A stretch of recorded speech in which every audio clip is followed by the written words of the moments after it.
Hi guys, I'm Molly Picklum, your host for this episode of Surfing Australia TV, presented by Woolworths, feeding fresh talent. I spent the day at Urban Surf for the Rip Curl GromSearch final. Surfing Australia hosts some of Australia's best up-and-coming juniors in an air camp at the High Performance Centre. And I sit down and have a chat with Tyler Wright about the history of Rip Curl's GromSearch events. First up on the show, the Groms go mad down at the Urban Surf wave pool. Welcome, ladies and gentlemen, to the Rip Curl GromSearch final here at Urban Surf Victoria.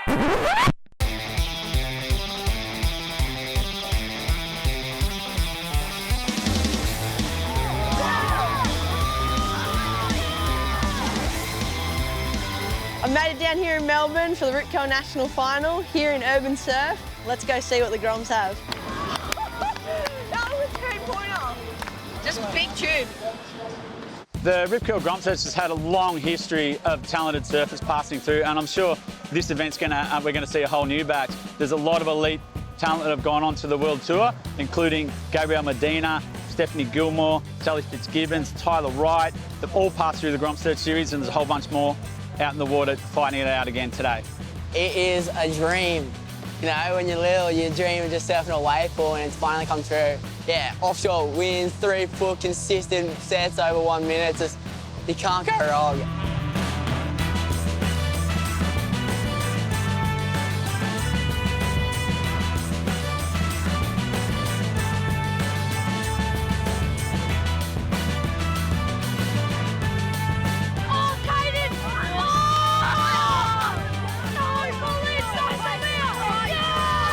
Sun's coming out, the Groms are losing it, and yeah, everyone's just having a good time. What's the strategy to surf the wave? Well, hoping to get my best scores on the left, because that's probably my strongest point. It's like coming from WA, there's mainly lefts, and like I'm pretty psyched for like the tube setting and stuff. And then yeah, hopefully just do well. When you first enter Urban Surf, your eyes literally light up. It's like Disneyland for surfers. Crystal clear blue water, great waves, and not only is the waves great, the cafe called Three Ducks serves beautiful gourmet meals. I'm gonna go the mixed roasted mushroom garlic caramelised onions from Three Blue Ducks. No, I'm joking. Look at it. A pizza's never looked like that when I've ever eaten pizza. Oh, I'll grab. I'm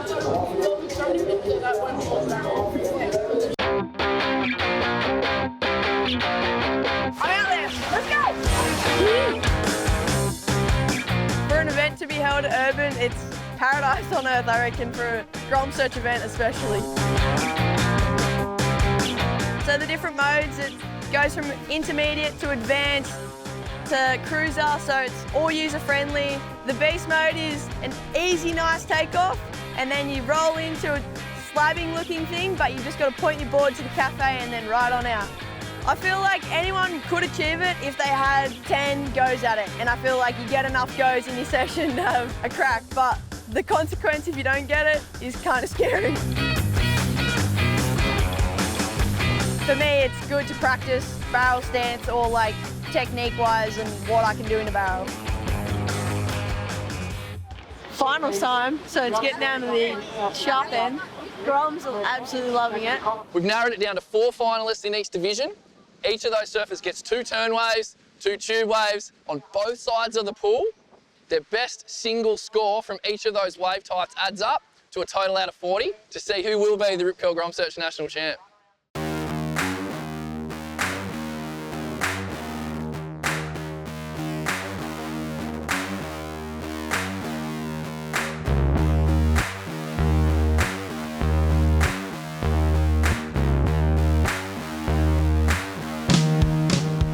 I'm here with the 14's national champ, Willow Hardy. Are you kidding me? That tube was sick. How did it feel? Oh, thanks so much. I'm so stoked, especially getting the opportunity to surf at Urban for the first time. It's so sick.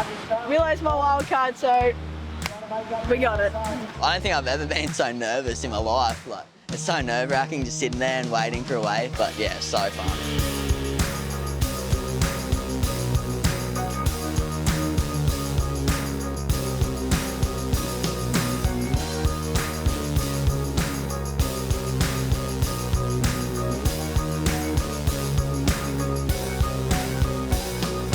I 9.6. Lennox Smith will win the National GromSearch final. Lennox just did an absolute A+ performance on my report card.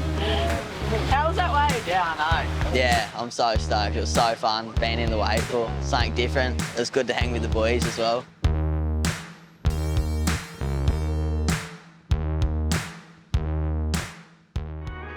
After the break, the Surfing Australia Air Camp gets underway.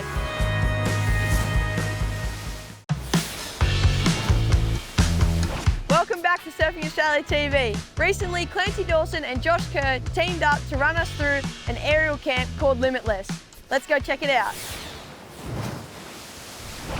Waco to me is the perfect training ground. We had a trip booked there, COVID happened, we couldn't do it, so we thought, okay, what can we do to still try and get those same outcomes? I just thought, you know, Kersey's probably the perfect mentor for these kids, who's brought innovation throughout his career into events, and that's where the sport's really getting pushed at the moment.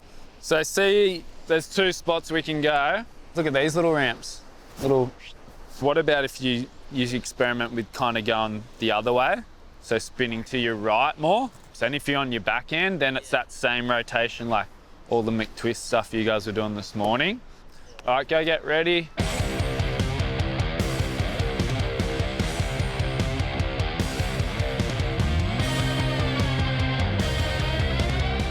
We've got some of the best juniors between like 14 and 18 in Australia here, especially when it comes to kind of that X factor kind of surfing within their age bracket. And they've all kind of got somewhat similar mentalities. You know, they're full frothers and just excited with everything we're doing. And yeah, they're really feeding off each other. It's rad.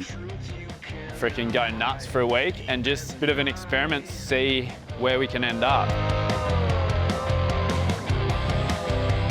Let's bring, you know, aerial specialists, let's talk to snowboarders, let's talk to skaters. He's adamant about straps. We've got some strap surfing going, we've never tried that. Let's create just a super inspiring environment where the surfer's mindset just opens up into what's possible.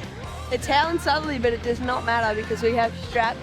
We're doing the motions and like feeling exactly how it feels, like repetition of like where our limbs and core is meant to be on and all of like the above. You just get that feeling over and over and over again and then hopefully transition over. We've pretty much just been keeping it pretty simple. Let's get them to jump, spin, flip, twist off everything we can think of. You know, just have fun together and inspire each other and stay motivated, and hopefully they just walk away to the camp ready to like blow the door down moving forward. Yeah, the activities that we got to do was pretty incredible. From wake surfing to trampolining in the gym, and then also to go go-karting. It's funny how we can draw inspiration from a totally, what feels like irrelevant, but relevant scenario. And yeah, it's been super fun to have a bit of variety in what we're trying to do. You know, when you look at snowboarding, skateboarding, wake surfing, you know, all those guys look at each other's sports for inspiration and progression, and, you know, and that's where surfing should be looking at for progression for our sport, because, you know, they're at the forefront of those kind of manoeuvres and rotations in the air, and they're so comfortable in the air. So for us, it really is limitless, I think, where surfing can go.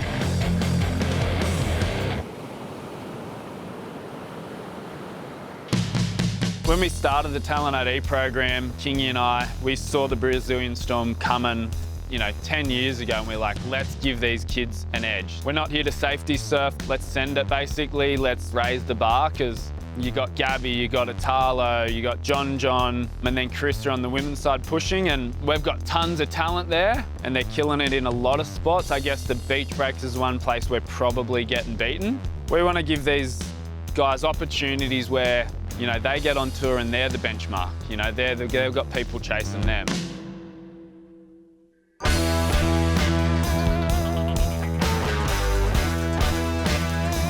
Surfing is, I think, so exciting because there's so much that still hasn't been done yet, especially in the air. I think in 50 years' time, what people will be doing is, I think the possibilities are endless. This next generation are really keen to push that. Their whole world is like, I want to take the sport to new levels. They want to take their surfing to new levels, and they're using this as just one extra thing to help them do that.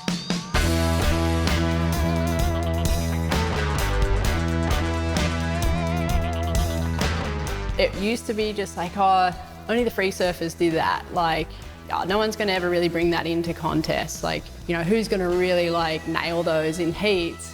And I feel like just like the last couple of years is like just gone bang. Like now you got like guys doing massive airs in heats and making them, and the scores are showing like, you know, that's innovation, and, you know, the judges are loving it.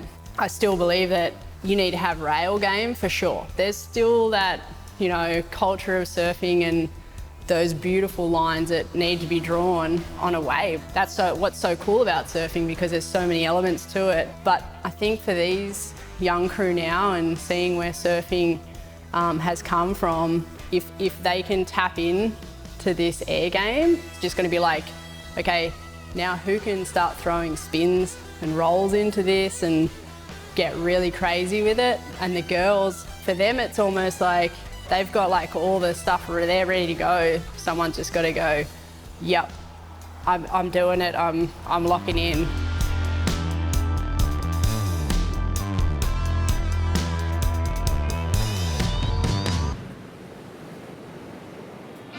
After the break, I sit down with two-time world champion Tyler Wright.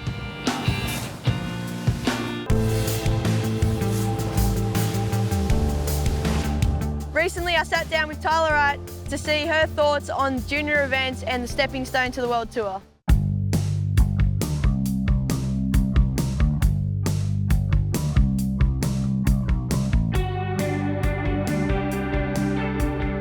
GromSearchers are all about having fun, getting out there and having a go and actually trying. And it doesn't matter if you win or you lose. There's no relevance. It's a safe space for that. And I think that's the really the real value in those events. Sure. You've been through that process recently. So like, what do you find about the Rip Curl GromSearchers, and what have you got to value about it? The main thing I got out of it, because I came into it at the 14s, like under 14s, so I kind of missed the Grom stage and went into it wanting to understand competing rather than just like having fun. Like I was kind of wanting to get prepared for heats, and it just gave me the experience. That was like the GromSearch was the stepping stone into just getting at the beach in a 20-minute heat. And then from there it went into pro juniors and on. But I just to familiarise myself with surfing as a competitive sport is what the GromSearch did for me. So. Let's see. I don't remember lots, but I do remember that I did win. And in first place, folks, Tyler Wright. I'd like to thank Australia. Good support on the beach and all that. Do you remember the trophy? Was it a tiny, tiny bell? That one? That would have been sick, hey? I don't think it was a tiny bell, but I think that would have been like amazing, like bells winner in training, like young apprentice. Cool. I remember having a really good battle with Laura Annaba, which paddling up the point and around the corner. I didn't even think they'd have priority at 12. Hey, you know what? We were like ruthless back then. I was like, oh, I would not want to be in a heat with the two of us back then. Do you think elite juniors should be putting themselves around the championship tour events and just experiencing the site and how the vibes are all around it? Yeah, I think there's benefit in that. I've always been a big supporter of having, the next generation come in and see what we do. So it's almost a little bit more normalised for when they do, and if they do end up there. I think it is important to have the right educators around going, hey, there's certain parts of the job that are just certain parts of the job, and these are the relevant things to focus on. Yeah, especially too when they're watching it from juniors at 12 and they're like, oh my God, these are my idols, and then to get around the events and maybe be in accessible areas where they can, as you said, familiarise themselves with athletes, so they're not as intimidated when they get to that level. Because I think it's really important to show the humanity of it as well, like instead of just the idolization, like all your favorite athletes are just human beings as well, and I think there's a really cool process in that.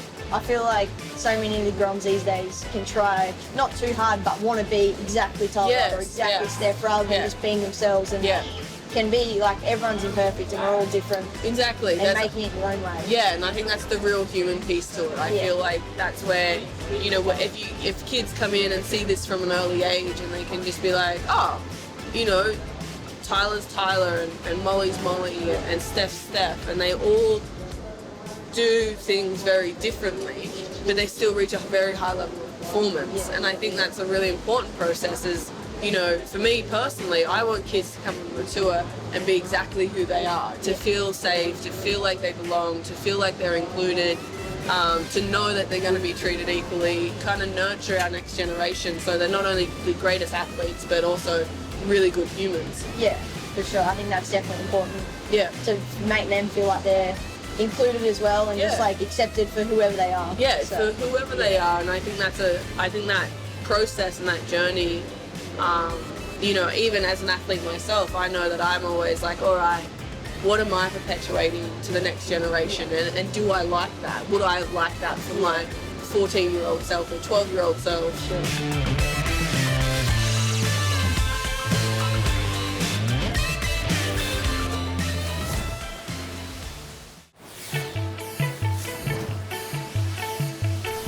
Welcome back to Surfing Australia TV. Last year, I was fortunate enough to be in a film created by Vaughan Blakey and Rip Curl called Postcards from Morgs. What's happening? It's Morgs. I'm getting the team together. Let's go, bruh. Yeah, Mick, what's happening, bruh? Let's go. This is the search. Maybe get away from the house. I think Morgan really got to showcase his surfing and his personality so then people could follow Morgan and who he is. And I felt like it did that for everyone. It got to showcase who I am and how bubbly and funny I can be. And yeah, I think that was the best part of why the movie came off so good. How you going, mate? Yeah, good. Can I get some boardies? Oh, absolutely. I've got you covered. Anything for you, mate. Anything at all. What do you want? To make all the surfers go down a bit of acting was, I think that's why it made the movie so good and interesting and intriguing. To see Mick in that a role so different is pretty funny, and yeah, it showcased how good of a guy he is, and he's such a legend. It's Mick Fanning. How are you, mate? Who? Mick Fanning. I was on tour for 17 years. Three-time world champ. Man, I just wanted to know if we could go surfing together, man. It was so good to see all these surfers surfing waves different to what you normally see them in. And I think to see Mick in Iluka surfing the wedge rather than snapper was quite the experience.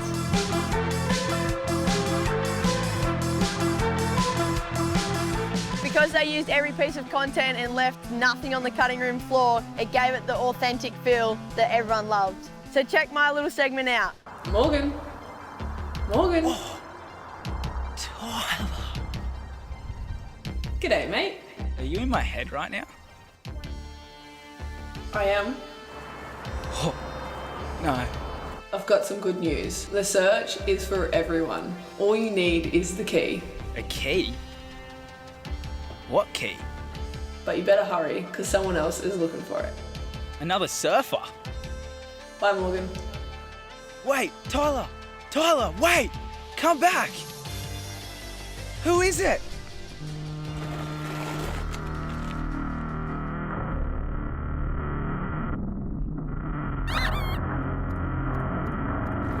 Molly!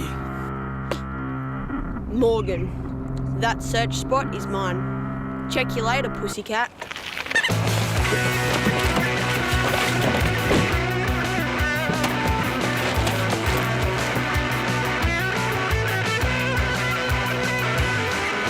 Generation X down a shit on the rest. My parents told me nothing and I couldn't care less. Na na na na na na na na na na na na na.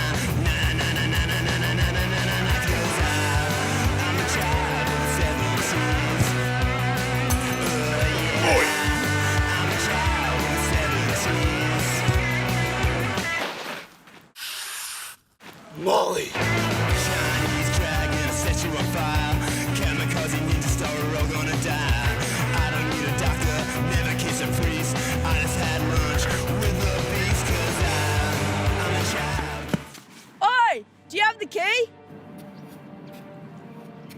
Molly. Congratulations. No! Yes!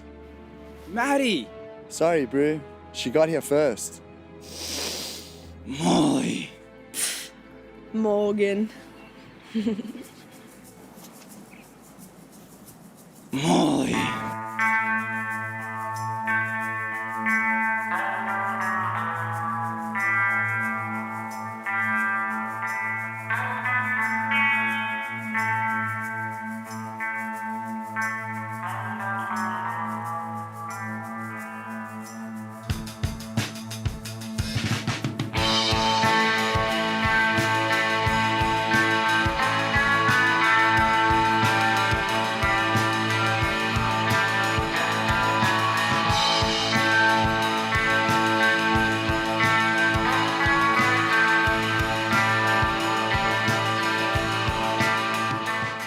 Well, that's all for this episode of Surfing Australia TV, presented by Woolworths, feeding fresh talent. I'm Molly Picklum, and I'm out.